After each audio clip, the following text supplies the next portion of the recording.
Assalamualaikum warahmatullahi wabarakatuh. Halo semuanya, gimana kabar kalian? Semoga tetap baik-baik saja ya. Pada video kali ini kita akan membahas mengenai interaksi makhluk hidup dengan lingkungannya.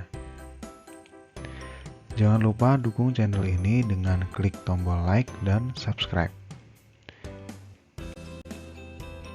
Perhatikan gambar berikut ini. Pada gambar ini terdapat hewan-hewan dan tumbuhan yang saling berinteraksi. Misalnya ada tupai yang sedang makan rumput, ada rusa yang sedang minum air, dan tentu saja hewan-hewan lain yang memerlukan oksigen untuk bernafas. Nah, oksigen itu berasal dari hasil fotosintesis dari tumbuh-tumbuhan yang ada di sekitarnya. Jadi dapat disimpulkan bahwa ada hubungan timbal balik antara hewan dan tumbuhan. Nah, segala sesuatu yang ada di sekitar makhluk hidup dan berhubungan timbal balik ini disebut dengan lingkungan.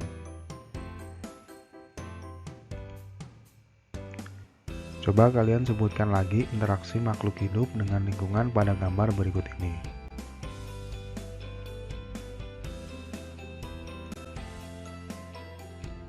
Lingkungan mempunyai dua komponen, yaitu komponen biotik dan komponen abiotik. Komponen biotik terdiri dari makhluk hidup yang meliputi hewan, tumbuhan, dan manusia. Sedangkan komponen abiotik adalah benda-benda tak hidup, misalnya air, tanah, batu, udara, dan cahaya matahari. Dapatkah kalian sebutkan komponen biotik dan abiotik pada gambar berikut ini?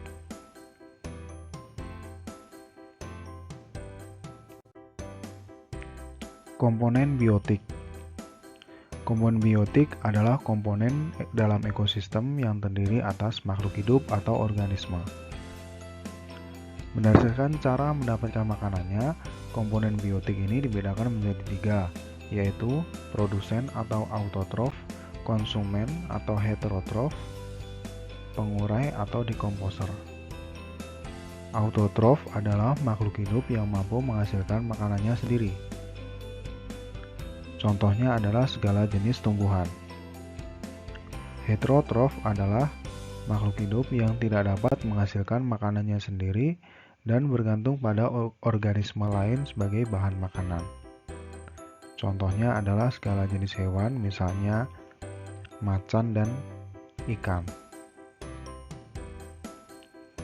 Dekomposer adalah organisme yang bertugas untuk menguraikan sisa-sisa makhluk hidup yang telah mati menjadi mineral dan unsur hara tanah, atau bisa juga disebut dengan zat anorganik. Contohnya cacing, jamur, dan rayap. Berdasarkan makanannya, konsumen dibedakan menjadi tiga, yaitu herbivora, karnivora, dan omnivora. Herbivora adalah konsumen yang memakan tumbuhan, misalnya sapi, kambing, kerbau, dan sebagainya. Karnivora adalah konsumen yang memakan daging, misalnya kucing, harimau, buaya, dan sebagainya. Sedangkan omnivora adalah pemakan tumbuhan dan pemakan daging, atau bisa juga disebut pemakan segalanya. Contohnya adalah manusia.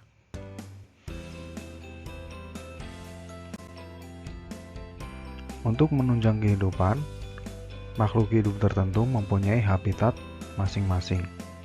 Habitat adalah tempat hidup suatu makhluk hidup. Misalnya habitat harimau ada di hutan, habitat dari tumbuhan kaktus di gurun pasir, habitat dari ikan ada di lautan. Komponen abiotik bisa mempengaruhi komponen biotik dan sebaliknya. Contohnya, tanaman yang diberi sinar matahari yang cukup mempunyai daun yang lebih hijau daripada tanaman yang kurang sinar matahari. Selain itu, tanaman yang diberi pupuk akan lebih subur dan lebih segar daripada tanaman yang tidak diberi pupuk. Nah, ini artinya komponen abiotik mempengaruhi komponen biotik. Pada suatu ekosistem, antara organisme dengan organisme yang lainnya saling berinteraksi. Nah, interaksi ini ada 4 macam, yaitu simbiosis, kompetisi, netralisme, predasi, dan antibiosis. Simbiosis. Simbiosis adalah cara hidup bersama antara dua jenis makhluk hidup yang bersifat langsung dan erat. Ada 3 macam simbiosis, yaitu simbiosis mutualisme, komensalisme, dan parasitisme. Simbiosis mutualisme adalah hubungan timbal balik antara dua makhluk hidup yang berbeda yang saling menguntungkan kedua belah pihak. Contohnya adalah kupu-kupu dan bunga.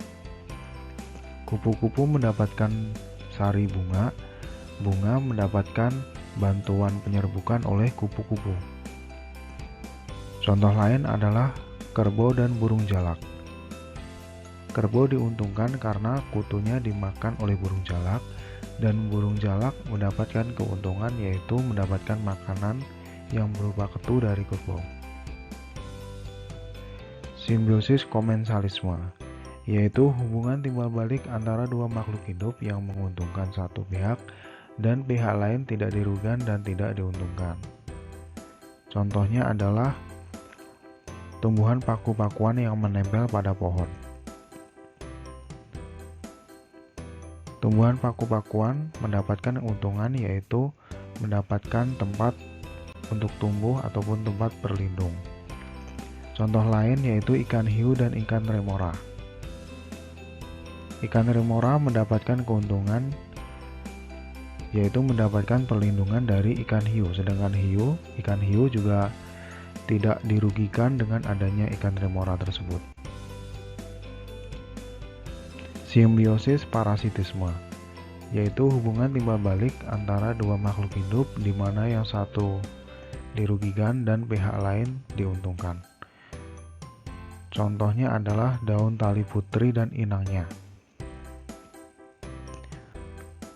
Tali putri ini mendapatkan nutrisi dari inangnya, dan inangnya mengalami kerugian karena nutrisinya diambil oleh tali putri, sehingga pertumbuhannya bisa terganggu. Contoh yang lainnya adalah nyamuk dan manusia.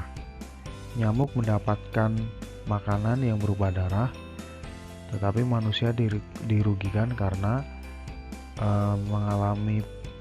bisa terjadi penyakit karena digigit nyamuk.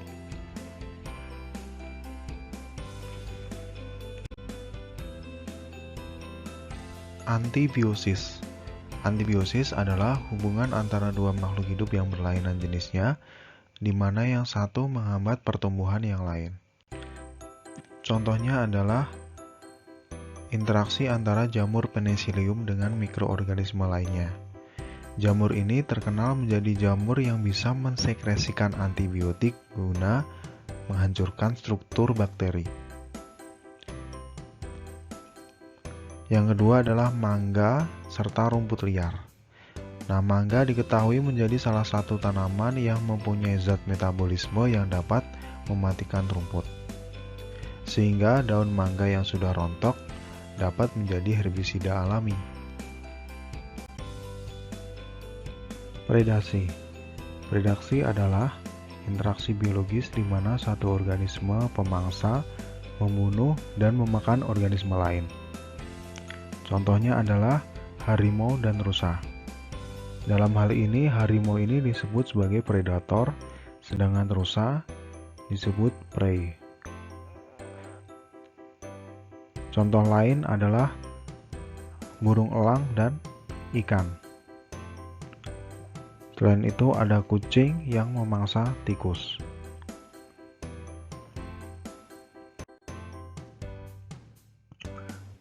Kompetisi. Kompetisi adalah hubungan antara dua makhluk hidup atau lebih yang saling bersaing untuk mendapatkan makanan dalam satu habitat. Misalnya, singa dan harimau ini ya, dia memperebutkan makanan karena singa dan harimau ini mempunyai makanan yang sama, yaitu daging. Sehingga harimau dan singa ini saling berebut makanan.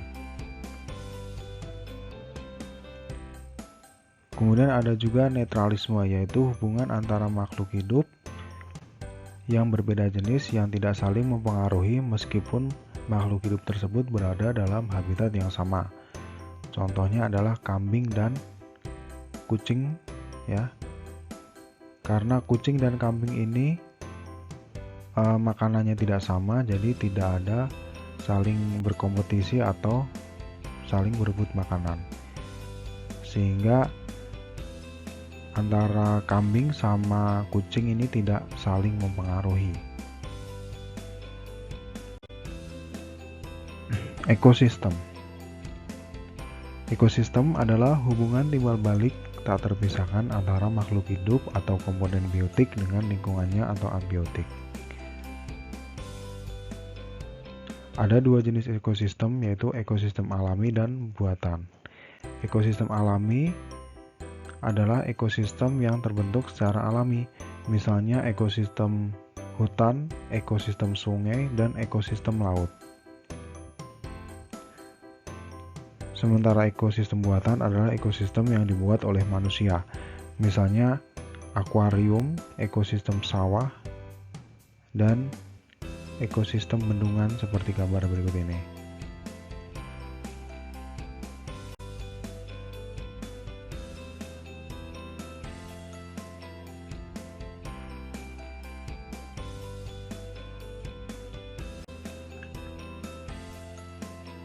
Satuan makhluk hidup dalam ekosistem.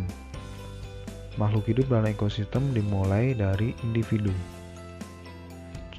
Individu adalah makhluk hidup tunggal, contohnya seekor sapi. Nah, kumpulan dari individu ini akan membentuk sebuah populasi, yaitu kumpulan individu sejenis, misalnya segerombolan sapi dan anaknya. Kumpulan dari populasi akan membentuk komunitas, yaitu kumpulan berbagai macam populasi makhluk hidup yang hidup dalam suatu wilayah tertentu. Misalnya segerombolan sapi, segerombolan harimau, segerombolan kambing,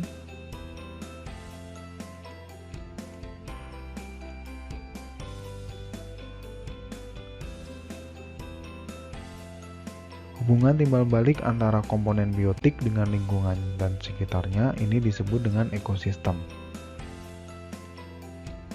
Misalnya pada ekosistem hutan, di sini terdapat beberapa burung, ada sapi, ada segerombolan harimau, dan ada juga segerombolan kambing.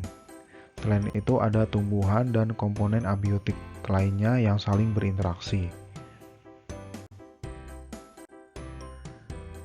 Sekian dan terima kasih. Pesan saya, jaga lingkungan kita agar tetap lestari sehingga dapat memberikan manfaat untuk kita. Jangan lupa dukung channel ini dengan cara like dan subscribe, serta bagikan kepada teman-teman kalian. Wassalamualaikum warahmatullahi wabarakatuh.